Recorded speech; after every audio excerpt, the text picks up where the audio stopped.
Welcome back, everyone, to FireNut013.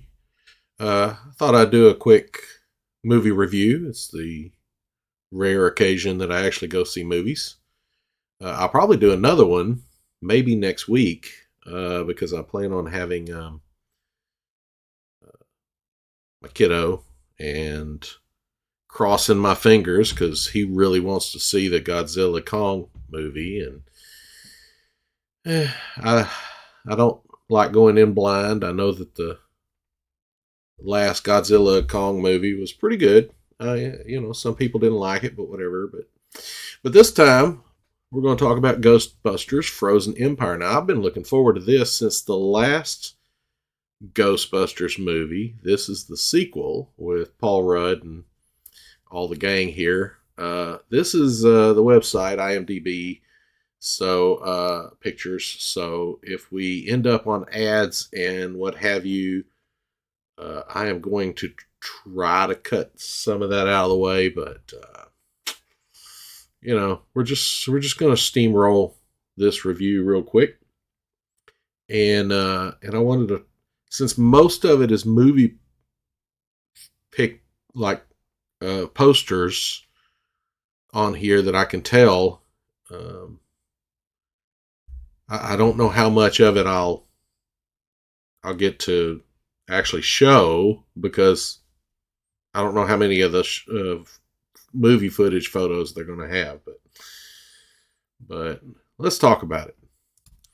So the first thing I kind of wanted to talk about was and this is a spoiler-free review, so I'm not going to talk in depth about the content of the movie, unless I do a spoiler review, which I might do. I don't know, because it depends. But spoiler-free review here, so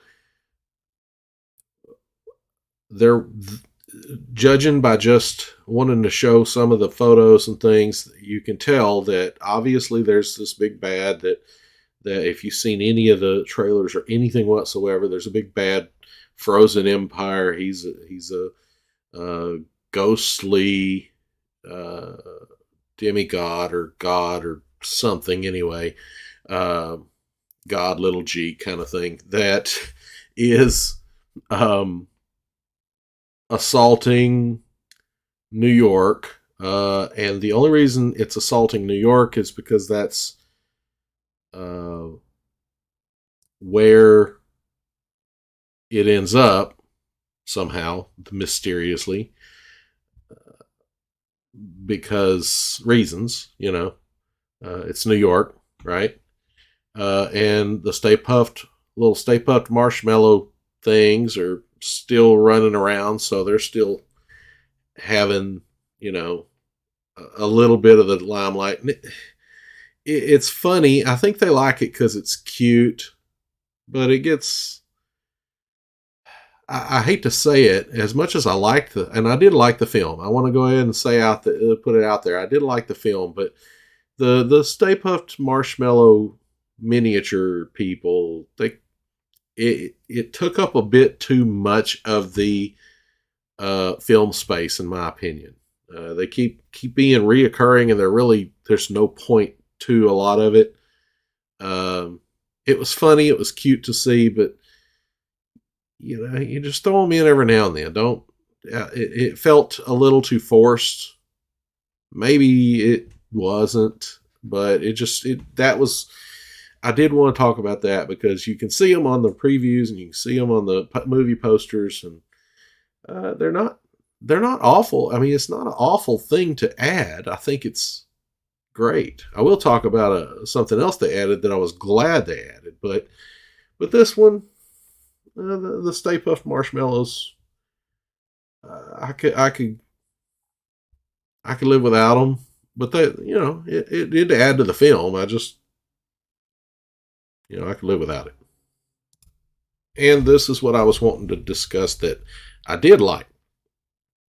So they brought Slimer back. Of course, obviously, since technology's advanced quite a bit since Slimer appeared on screen, he's a lot more detailed and a lot more, because back in the '80s with the original Ghostbusters, even with Ghostbusters 2 in the what was it the late it was '89 when Ghostbusters 2 came out. So um, it was still kind of a transposed look to make the ghosts appear.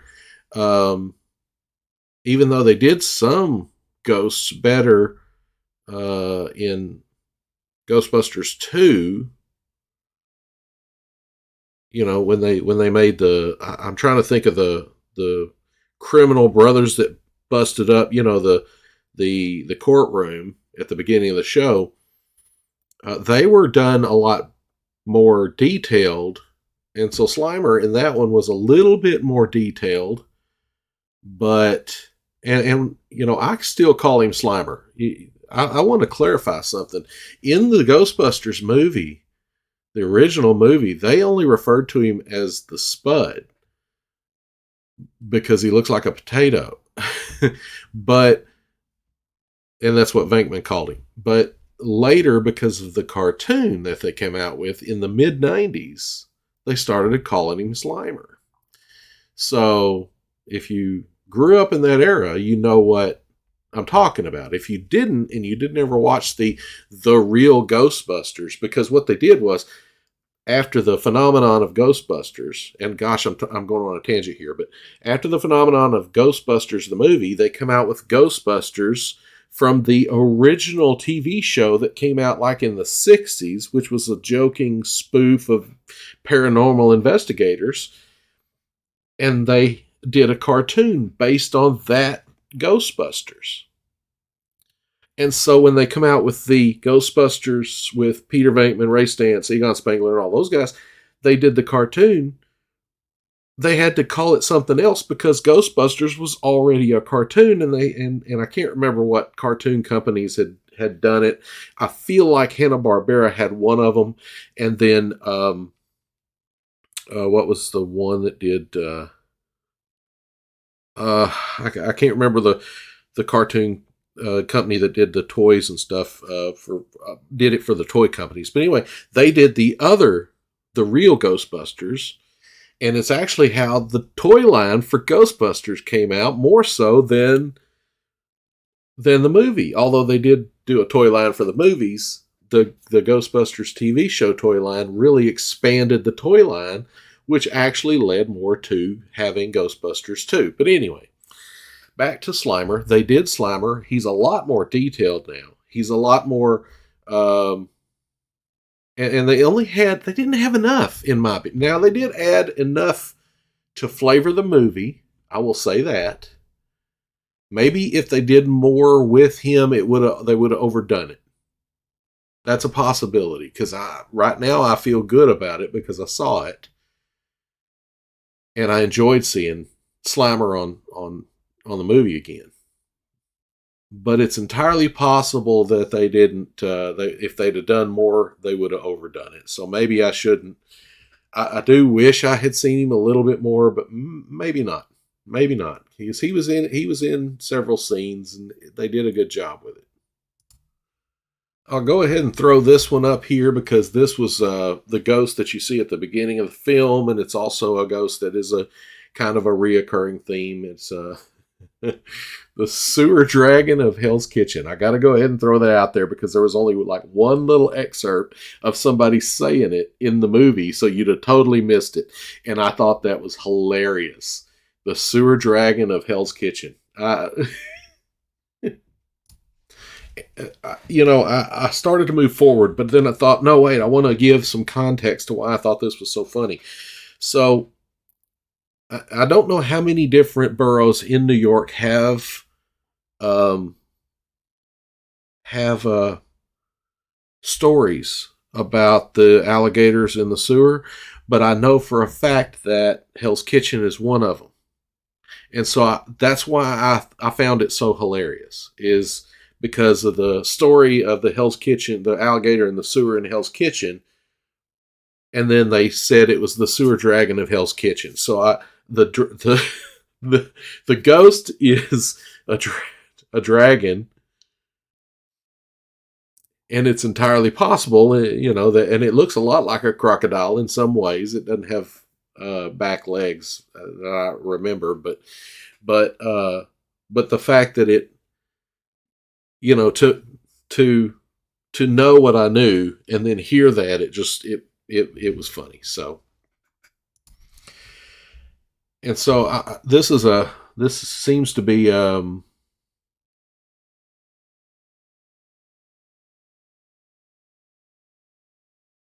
Apocalypse Together.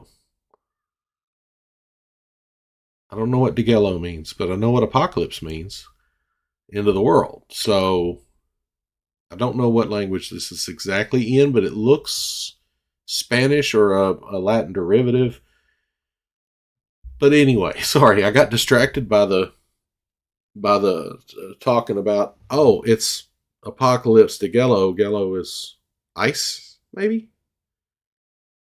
frozen, but that would make it Frozen Apocalypse as opposed to Frozen Empire. So that's interesting. But okay, so I did want to point out this. Here's the big bad in the middle, and they did a good job with the visual effects for the big bad. He's creepy. It gives a real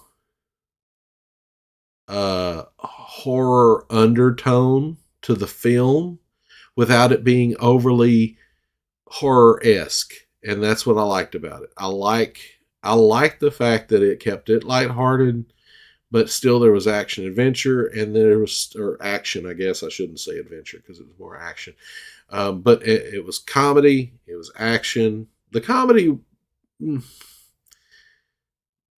I will say that the comedy wasn't nearly the level of comedy that I got out of the original Ghostbusters films, the Ghostbusters and Ghostbusters 2. But there was enough, there was as much comedy in this film as there was in the last one. So, in my opinion, if you enjoyed the last one, then you'll enjoy this one. That's how I felt about the comedy in this film. Okay, so I told you about Slimer. Here is probably one of the better moments where they really accentuated Slimer on film, and they talked about he was just he made an appearance. This was I think it was his first appearance, but they had made some references to him beforehand. But here he is. This is what I was talking about. This is what I really enjoyed seeing him on film in this capacity, where they actually gave him the look and everything that, in my opinion, Slimer really deserved on film. So, okay, and here they had four of the actors that I'd say made a heavy appearance in the film. They aren't like the superstars of the film per se, but they did. Of course, I had to look his name up. Finn Wolfhard, I think is how it's spelled Wolfhard. From what isn't he from Stranger Things? I think he obviously is one of the main cast in this film, as well as in the scene here. This would be I can't remember. Let me check her name. Celeste O'Connor. She did an excellent job, I thought. Her and I just remember his actor name. I can't remember his real name because it's like Lars Pendergrass or something. They come up with like the nerdiest name for the guy. He's not he's not Rick Moranis, but because he's definitely plays a whole different type of role. He's not like comic relief or anything like Rick Moranis was. I was sad that they didn't get Rick Moranis in the film. Honestly, if they come out with a third one, and I kind of hope they do because I really enjoyed it. But I would love to see Rick Moranis back on film, just for one scene, it would be great. But this guy, let me check his. Okay, his name is Kumail Nanjiani. I hope I pronounced it correctly. Um, and I've seen him in other films, but I just can't place him. And I quickly scrolled through um, his actor profile, but I can't find anything that I would have recognized him in specifically. Now, I was going through and I was like, oh, he was in this. No, he was in that. No, you know how you do with cast on certain movies. You're like, oh, he was in that. But then you have to actually go look for the scene that he was in to figure out who he was. That's what I'm getting from him as an actor. And but he did a really good job in this. He was the comic relief. He was the Rick Moranis of the film, and he did a good job. I thought it was fun, a little, to me, a little on point with society today in a way. And like I said, no spoilers, but it added a good flavor to the film, in my opinion. And here's the four main actors: Paul Rudd and Carrie. What's her last? Carrie Coon and McKenna Grace.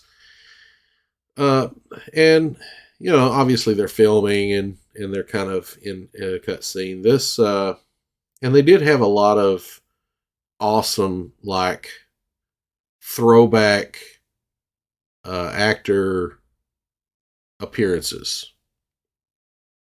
I thought that was fun. I didn't as much like, there was a little bit too much of the nostalgic reference to the first film sometimes, but other times it was good. So did they do it a little too often? Yes.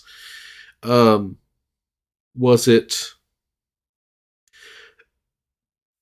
did it break the film? I don't think so. I really don't think it did. It broke the third wall too much, in my opinion. That's I think what happened, because I was just like, oh, it's a throwback. And sometimes you'll catch those throwbacks. I don't want to give them all away because, when you see them, you're like, oh, there's a throwback. And it's kind of fun to see it. But at the same time, again, it really breaks the third wall from the immersion into the film. And it's okay to do that in the right setting or with the right circumstance. I just think they did it a little too often in this one. And of course, here we've got Dan Aykroyd and Logan Kim. I had to look his name up, and Patton Oswalt, which I get it. Some people are just sick of seeing him on film, and um, he did okay. I don't. It didn't ruin the film for me to see him on film or nothing like that. So it just doesn't bother me. I don't know. But and then McKenna Grace, and I will say that there was a fun reference in this scene during the film that I enjoyed. I loved seeing it. I thought it was fun because it was a reference not to a Ghostbusters film, but it was a reference to a different genre, and I thought it was really fun. So I just got to throw that out there. I thought I thought that was fun to see. Um,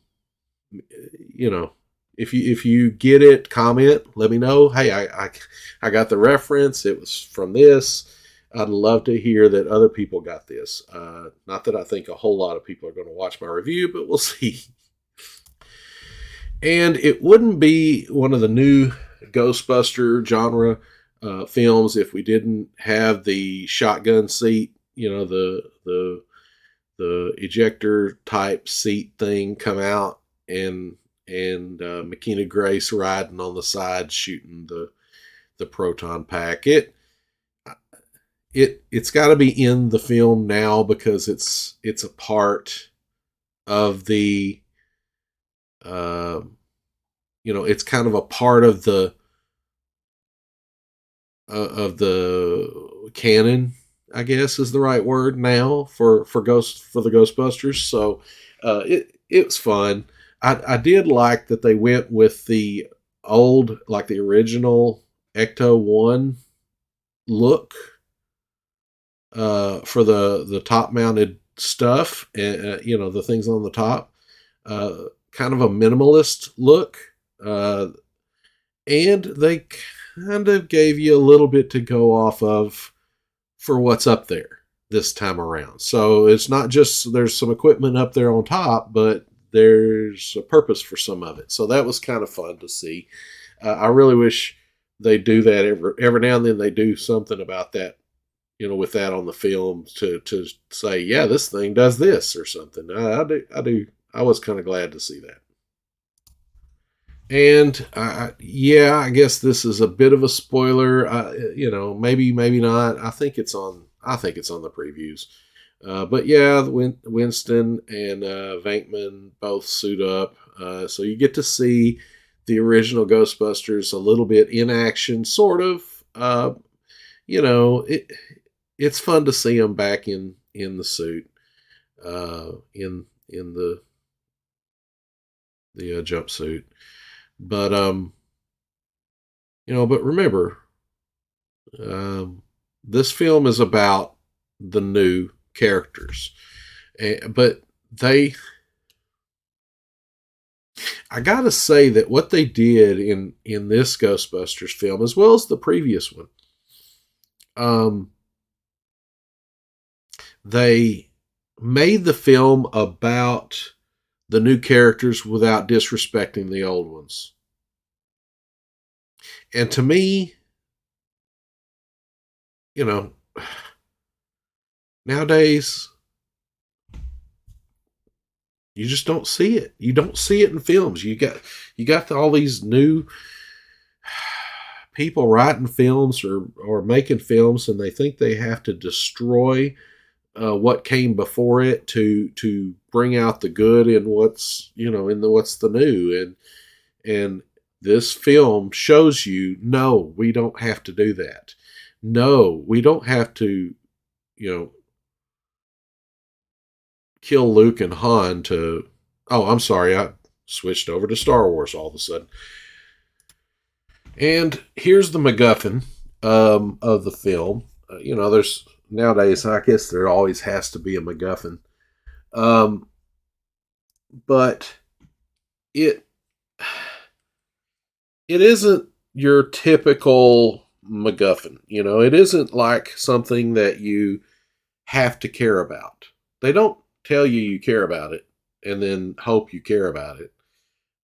In fact, it's kind of it's really done right. It's really, I guess it's technically not a MacGuffin if they don't do, the you're supposed to care about this thing, uh, because they're discarding it. Somebody sells it. I mean, it's really just a piece of debris that Ray Stantz sees and says, wait a minute, this is something I need to take a look at. And then they spend the part of the film trying to figure out what it is. So they did. I think that's technically not a MacGuffin, because they don't make you want to care about it. They show you why it matters. And I don't think that means I think that's the opposite of it being a MacGuffin. But I'd have to look up my literature terms to see if what I think is right about that. But yeah, this is the item, and let me accentuate it here so I can show you what I'm talking about. I'm talking about this little sphere here. So, and I do want to say that I know a lot of people don't much care for McKeenan Grace being the main character.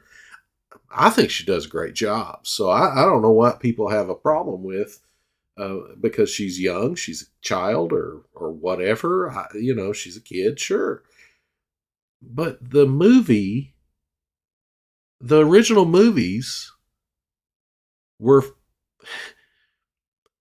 were embraced by kids. I know because I was one. You know, it came out what 1980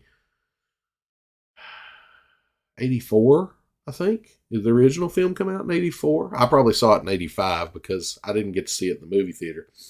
Um, in fact, my parents uh, rented it on VHS, and I remember getting home from school, and I think my mom saying, guess what we got for you to get to watch." And I said, "What?" You know, I don't know. I didn't know what it would be because I didn't know what had come out on VHS at the time. And they said Ghostbusters. And I was like, "Oh, yeah." So, because everybody, all the kids, we were all talking about Ghostbusters. We was all pretending to be Ghostbusters. I had no idea what the film was even about at that point. And then I got to see it on VHS, and it was like the greatest thing of since sliced bread. It's probably the first film I remember watching on VHS, even though I had seen other movies before that. That was the first one I actually remember seeing and caring about to getting to watch on VHS. But anyway, back to McKenna Grace. I think she did an excellent job. They There was parts that felt a little too um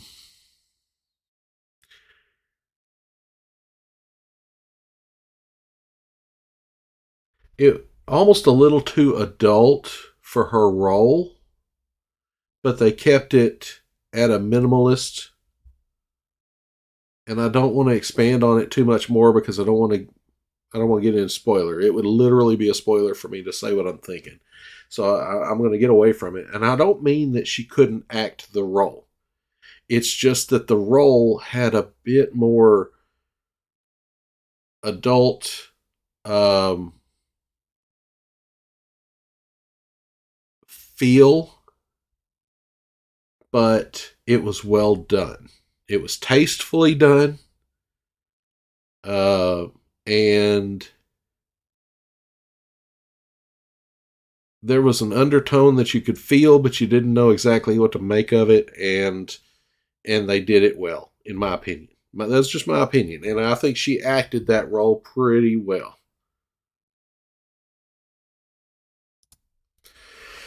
So I wanted to show this scene because it has the original cast in it, and like I said, they did bring um, uh, well, I got to look her name up. I'm sorry. Annie Potts. I would have known it. I literally knew it a few minutes ago, and then my brain forgot it. They did bring Annie Potts back, and I thought that was great. They did let her suit up, and I thought that was nice because you know, in the original films, she was the only one that never really suited up. They even got Rick Moranis to suit up, but they didn't get Annie Potts really to suit up. She suited up Rick Moranis' character. So this time she suited up, and that was kind of fun to get to see, you know. Um, and then they stuck together. They stuck the original cast together to get to see them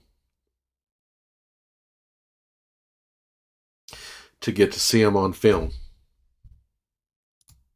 I'm sorry, it just kind of breaks my heart to know that they can do that with Ghostbusters, even though Egon uh, Harold Ramis has passed away, but they couldn't figure out that that's what people wanted to see in Star Wars. It just, I know Star Wars keeps coming up. I'm sorry, that was my childhood favorite next to Ghostbusters, and to see them have ruined it. Anyway, moving on. Ghostbusters. Moving on to Ghostbusters. So Ghostbusters Frozen Empire is out. I saw it today. It came out. Probably some people got to see it yesterday, last night, or whatever. I think you should go see it if you liked the first. Well, okay, the last Ghostbusters film, if you liked the original Ghostbusters film, you will, in my opinion, you'll enjoy it. There may be parts that you're just like, it's still too much or whatever, but I really don't think you're going to be disappointed by going to see this film. All right, this is Fire Knight 13 signing off. We'll see you next time, and I wish you all Godspeed. Thanks for coming out, everyone.